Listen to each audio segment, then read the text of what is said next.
matchup is Dak Prescott, Zeke Elliott, and the NFC East leading Cowboys at MetLife Stadium to take on Saquon Barkley and the Giants. 8 Eastern on ESPN, ESPN Deportes, and the app. Our coverage begins with Monday Night Countdown at 6. The Chargers D showed up and then some. Aaron Rodgers and the Packers offense were held in check by LA, who earned their first win over the Packers since 1984. Rodgers' 13.1 total QBR was the second lowest in his career. Green Bay currently 7-2, 1 game ahead of the Vikings in the division. Here's Aaron Rodgers after the game. This is a good slice of humble pie for us. You know, we're kind of rolling at 7-1 and starting to, listen to the chatter maybe a little too much. So I think this will be a good thing for us. We'll regroup, go back home, and play another good team before the bye. Are you worried about the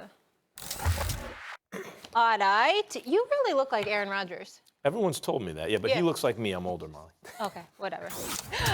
Brian Clark back here with us, the Eagles in this room. Are you worried about the Packers after that loss, Stephen A?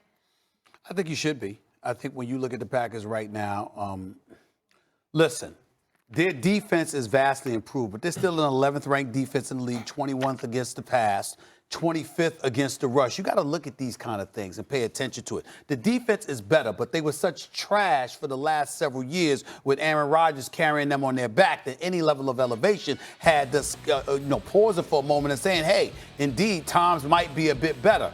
But that was assuming that the offense was still going to be prolific because of Aaron Rodgers. When you get shut down offensively the way the Chargers did to them yesterday, you got to pay attention to that because certainly, obviously, Aaron Rodgers doesn't have but so many weapons to utilize, and we get all of that. We understood that. But the flip side to it is that, he's found a way, against Detroit. He's found a way against other opponents this season. One would anticipate you could find a way against the Chargers. But what I will say is this.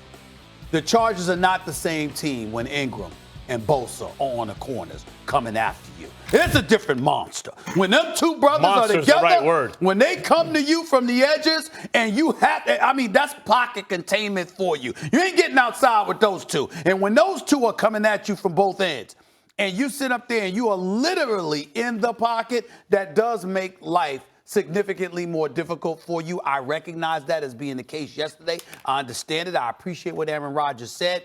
But I do believe you have some reason to be concerned because there should never be an instance where your offense is that neutralized with Aaron Rodgers as your quarterback, particularly when your defense is good, but certainly not elite. That happened yesterday. That's why I'm concerned. Well, first of all, I'm not concerned, partly because Minnesota and Detroit should have won their games yesterday and they lost in heartbreaking fashion. And so that really helps the Packers. This loss isn't that big a deal, and Chicago stinks. So I think the Packers will be fine. I want to get to Rodgers, though. He was limited in practice this week because of a knee. But I'm wondering, I've heard nothing about this. It looked to me, Ryan, like a shoulder, sort of, based on the weak-armed throws. One thing about Aaron Rodgers is, and it could easily be, you generate stuff from your lower body, obviously, but Aaron Rodgers has always had a laser-guided missile coming out of his hand. And I saw multiple atypically weak throws from Rodgers yesterday. So if that is something, whether it's a knee or something else that we don't know about, that's hampering him somehow, that could be nagging and stay with him the rest of the year, then I'd be concerned. But barring that, so long as this is something he can heal from and return to form that we've seen in the last several weeks, I'm not really stressing it. I think the defense is much improved, Ryan. And the main thing is, I don't believe in Kirk Cousins. And Stafford, I actually do believe in this year, but they lost a tough one.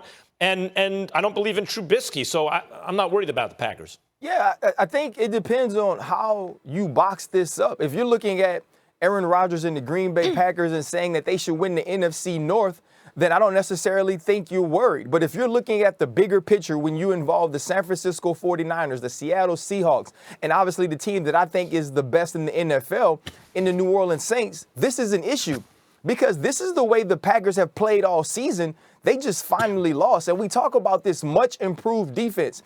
This was a defense that started out the season well, holding the Chicago Bears to a very low score, and then coming back the next week and playing well against the Denver Broncos. But since then, they've given up points. This is a defense that gives up very huge plays, and we saw the same thing with Mike Williams yesterday for the Los Angeles Chargers. And also, Matt LaFleur, and I've said this all season, he is not reinventing offense. This isn't an innovative, schematic-heavy offense that is scheming people open. What we've seen against the Detroit Lions, what we've seen against the Oakland Raiders, what we've seen against the Kansas City Chiefs is Aaron Rodgers do Aaron Rodgers-like things. And then on top of that, Aaron Jones has emerged as a passing threat and a threat in the rush as well.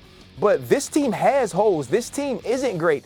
And if something is wrong with Aaron Rodgers is a little banged up, then you have to be worried because he carries this team offensively. And defensively, they're better, but they're only better because we're comparing them to themselves from the years past. And so this team has a lot of work to do. They can't just walk into stadiums and win. And listen, I know it's not a lot to do in Wisconsin. They may have went out to L.A. a little early and had some people eating at, they went to crustaceans and maybe they saw iPick. But what they need to do is get back and get focused, find ways to stop the deep ball, and do some things that makes offense easier for Aaron Rodgers. Ryan, I agree with you and Rodgers, actually. I also agreed with his point, like, even when the quarterback says it right after the game, like maybe we were reading our own press clippings, we needed some humble pie. It had the feel of that kind of game.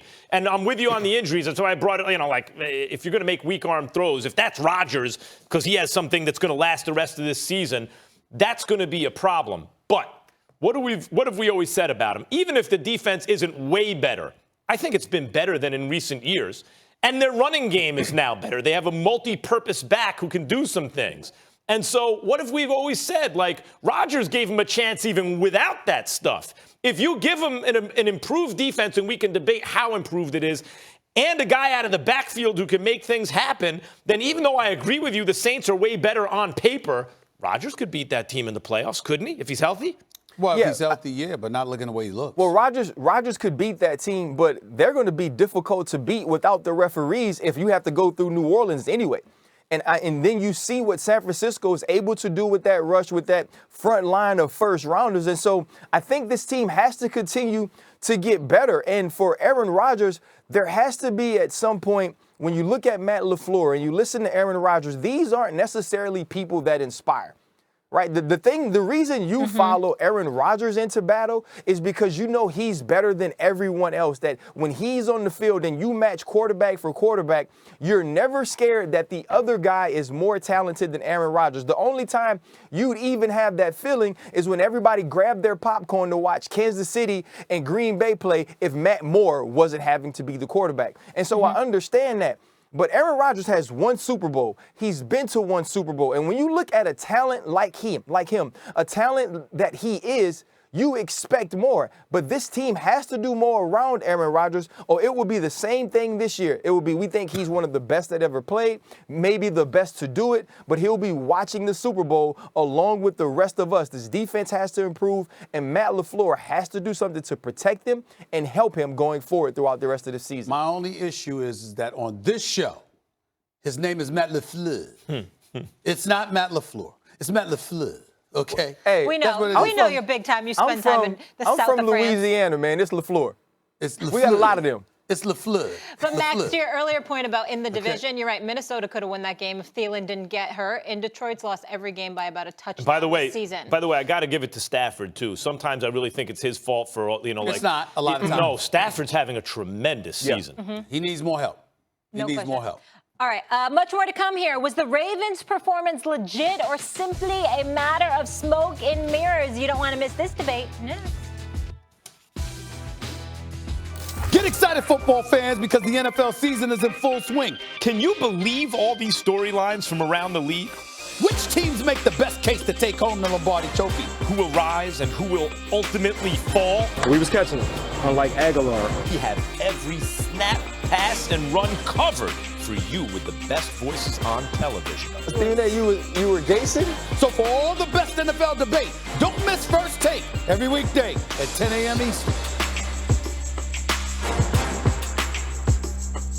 Geico makes it easy to get help when I need it. With licensed agents available 24/7, it's not just easy.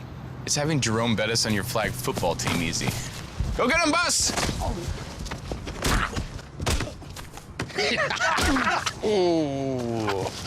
Come on, Bus. Come on. Hey, wait. Man, I got the flag. I got your flag, man. I got your flag. It's Geico Easy, with licensed agents available 24/7. 49 nothing! With Domino's new delivery insurance, if your delivery isn't what you expected, we'll make it right. It could be a missing dipping sauce or a wrong topping. We want to make up for that mistake. Thank you. Get 2 medium, 2 topping pizzas delivered for $5.99 each and put our delivery insurance to the test. The rules of engagement have changed. Start clear! All stations on my mark. 3, 2, 1. Going dark. Go, go, go! You in or out?